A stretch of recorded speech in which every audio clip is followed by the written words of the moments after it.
Se está discutiendo mucho por estas horas, en estos días, sobre el famoso gasoducto a Vaca Muerta. Un gasoducto del cual nosotros ya hemos hablado acá hace un mes y medio, 2 meses, que es un despropósito total que no se haya hecho, para el cual ya está la plata porque era parte del aporte extraordinario de las grandes fortunas y que permitiría, en caso de que se hubiera hecho en tiempo y forma, lo demoró Macri, lo demoró Alberto Fernández, lo demoró también el funcionariado kirchnerista que hay en energía, permitiría en este momento zafar de la restricción cambiaria que significa el aumento del gas y del petróleo a nivel internacional por el aumento de precios que derivó de la guerra en Ucrania.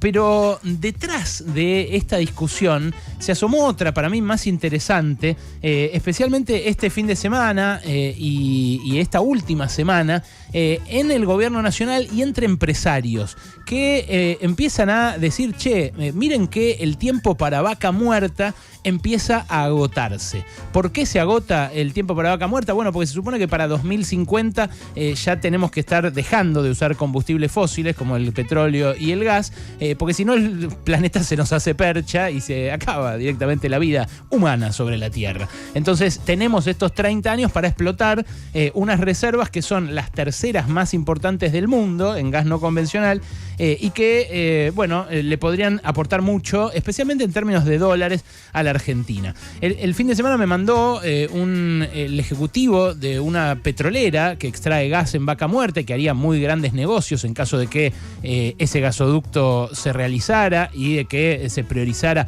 la inversión en nuevos pozos allí en ese lugar de Neuquén.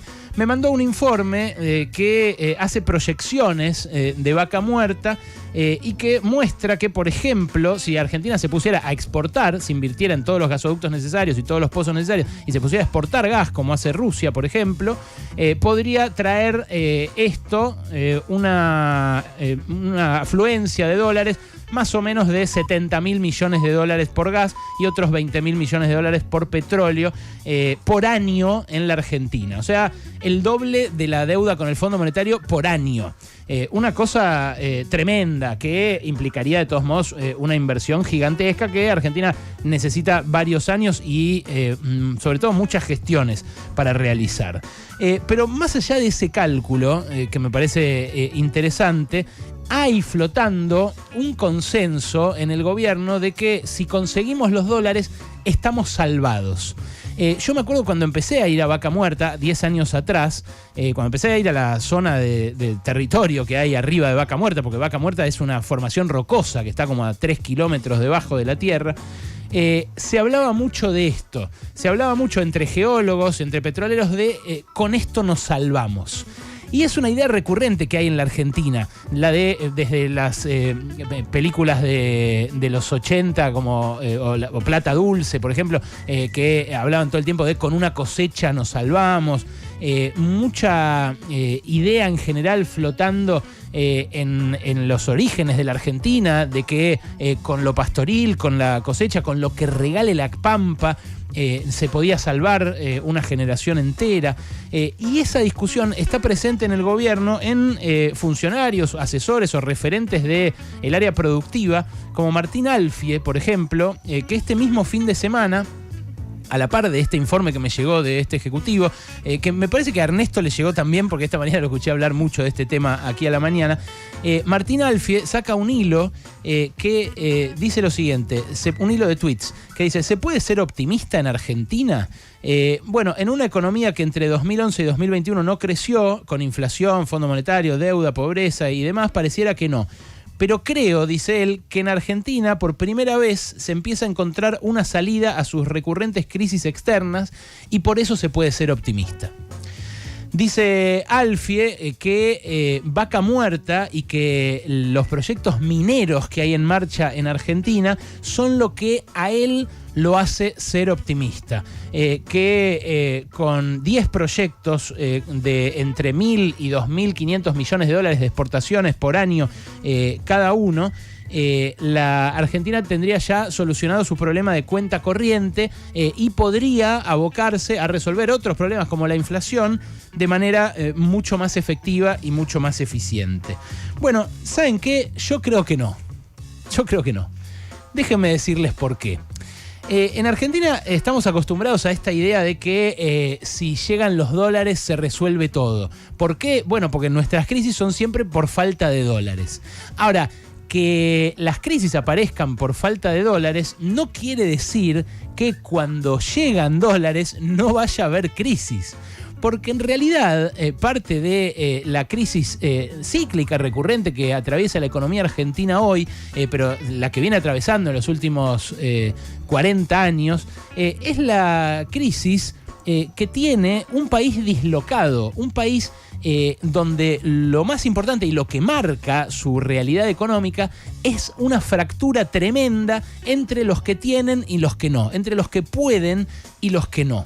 Este fin de semana estuve leyendo un librito que sacó antes de morir Zygmunt Bauman. Bauman, para el que no lo recuerda, es un filósofo polaco, un filósofo y teórico polaco, que es el que acuñó la idea de la modernidad líquida para referirse a nuestros días, a los días de la posmodernidad. Como que todo es efímero, que no hay pasiones tan encendidas como en la época moderna y que ahora, bueno, simplemente nos deslizamos como un líquido en nuestras vidas.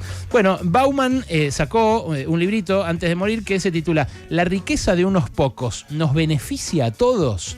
Y ahí él se mete en la cuestión de la distribución y en cómo ese sueño de que si conseguimos riquezas se resuelve el problema de la sociedad, se resuelve el problema de nuestros días, es equivocado.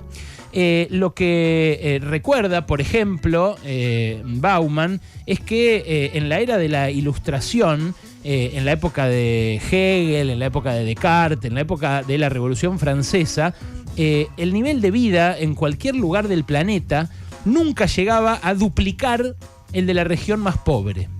Bueno, eso con el devenir del capitalismo se multiplicó infinidad de veces, al tiempo, al nivel, al extremo de que hoy en Qatar, por ejemplo, hay un ingreso per cápita que es 428 veces más alto que el de Zimbabue, que es el que tiene la renta promedio más baja. Y esos son promedios, porque en promedio el más pobre de Zimbabue está mucho peor que el más rico de Qatar, mucho más que 400 veces de diferencia.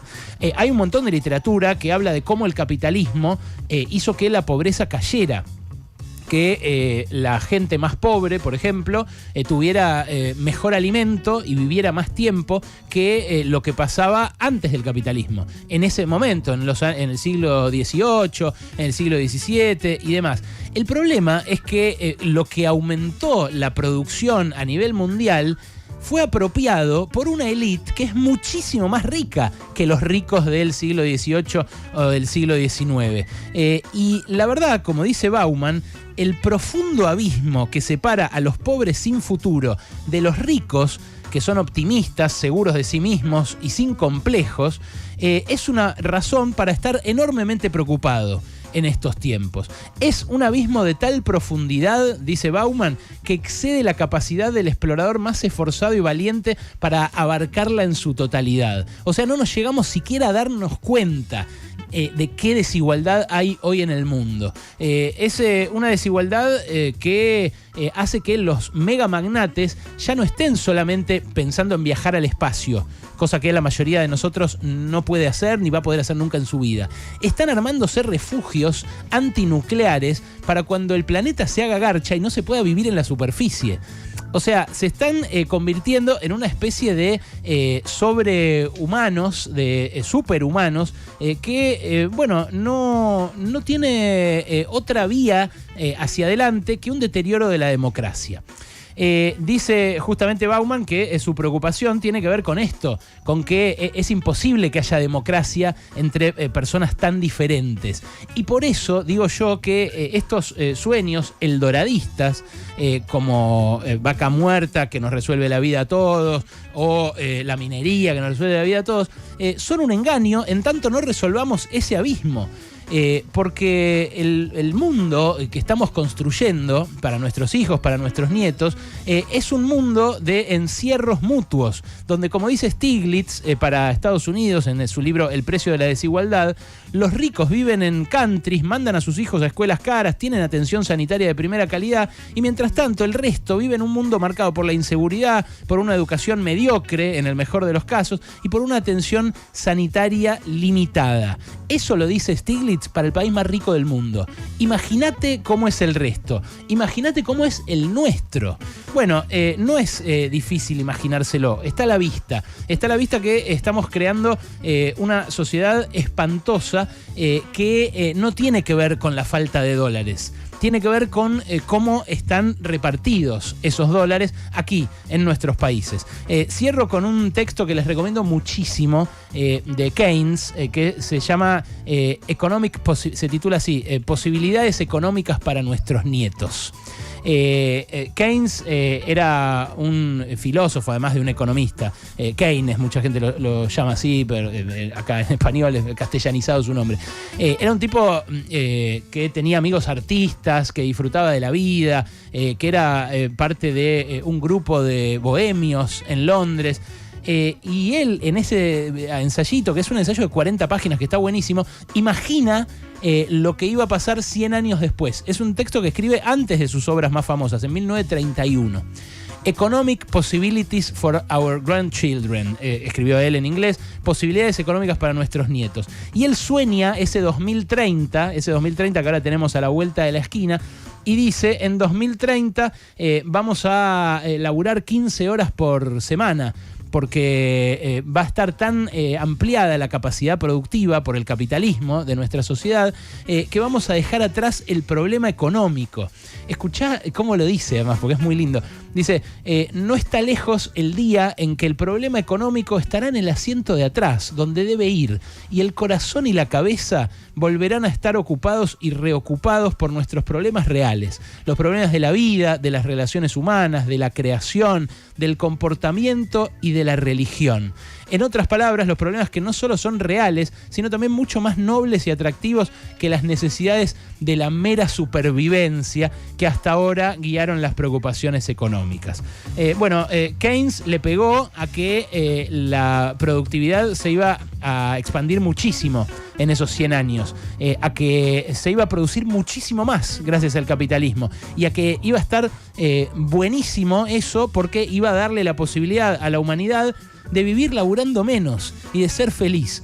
Lo que no llegó a ver Keynes es que se iba a distribuir tan mal el fruto de ese aumento de la productividad que iba a generar una raza de mega ricos, de mega magnates, que quieren ser cada vez más ricos, y que lo son, de hecho, porque toleramos una desigualdad que antes era intolerable, porque antes había revoluciones, rodaban cabezas ante desigualdades semejantes a la actual. Bueno, ahora que en esta generación lo estamos tolerando, estamos llegando a ese 2030 con la capacidad productiva que decía Keynes, pero con una distribución que nos hizo retroceder 2 siglos hasta el siglo XIX o el siglo XVIII, como dice Bauman, como dice Piketty, como dice Branko Milanovic. Sí, es peor la desigualdad que hay ahora. Ayer lo escribió Alejandro Galiano en una columna interesantísima en el diario AR. Es peor la desigualdad ahora que cuando los obreros cagaban en letrinas. ¿Por qué? Porque los ricos de ahora son infinitamente más ricos que los de la época en la cual esa expectativa de vida del obrero era más baja que la actual. El sueño de que lleguen dólares no alcanza. Claro que serviría, claro que no tenemos que dejarlo pasar la oportunidad de vaca muerta, claro que la minería bien hecha y bien controlada por las sociedades y sin pisotear el ambiente, que en definitiva es el único recurso realmente finito que tenemos, el planeta donde vivimos, es algo que puede hacerse. Hay que discutirlo, hay que enhebrar un montón de discusiones, porque está no solo lo ambiental, está por supuesto también el respeto por las comunidades originarias que hay en cada uno de estos lugares, pero ante todo está la distribución, porque la idea de con esto nos salvamos es una idea que está siempre flotando. El tema es quiénes se salvan y quiénes no.